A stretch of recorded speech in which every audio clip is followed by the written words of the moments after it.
আমি সাংবাদিকতায় তো শফিকের আগে, এই পেশার মধ্যে আমি অনেক আগে, ৬২ সাল থেকে আমার সাংবাদিকতার পেশা শুরু।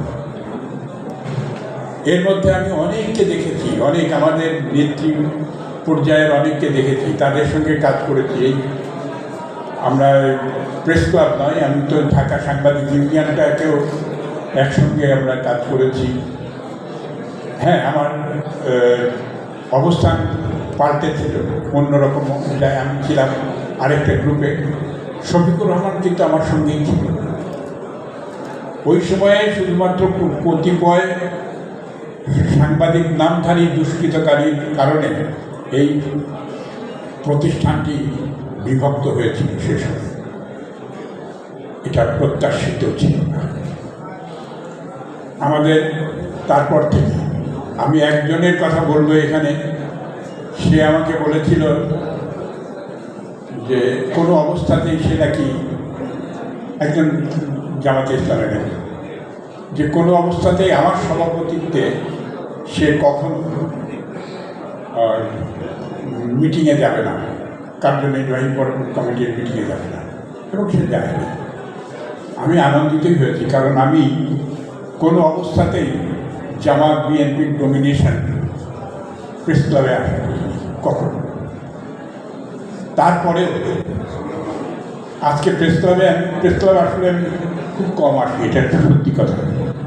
কিন্তু বাস্তবতা হচ্ছে যে আজকে শফিক আমাকে টেনে নিয়ে এসছে, শফিকুর রহমানের সততা আমাকে টেনে নিয়ে এসছে, তার মাহাত্ম্য আমাকে টেনে নিয়ে এসছে, এবং তার উদারতা আমাকে টেনে নিয়ে এসছে। একজন শফিক কিন্তু এভাবে তৈরি হয়নি। তার চাচা সোনালী ব্যাংকের চাকরি করতেন, তিনি পুত্র স্নেহে তাকে গড়ে তুলেছেন। এই শফিকুর রহমান কিন্তু এই স্নেহধন্য হতে পেরেছে অনেকের কাছে। হ্যাঁ, আমরা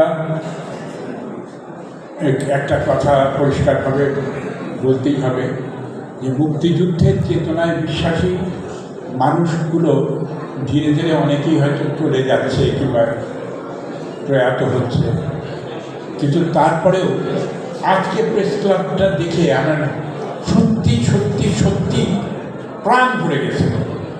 কারণ শফিকুর রহমানের নামে এই রকম ধরনের মানুষ, এরকম ধরনের সাংবাদিক একসঙ্গে যুক্ত হওয়া আমি কল্পনাই করতে পারিনি, দেখিনি। এটা সত্যি কথা। এই শফিকুর রহমান যেভাবেই থাকুক, যেখানেই থাকুক, সম্পূর্ণ সততা একটা বিচ্ছুরণ ঘটিয়ে যায় সব জায়গায়।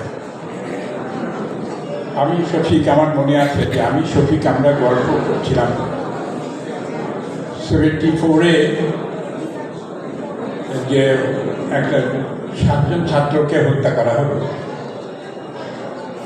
আমরা মৌসিক হলের সেই জায়গায় জাস্ট 15 মিনিট কি আধা ঘন্টা আগে আমরা জায়গা থেকে সরে গেছিলাম, তা না হলে হয়তো আমাদেরকে মৃত্যুবরণ করতে হবে।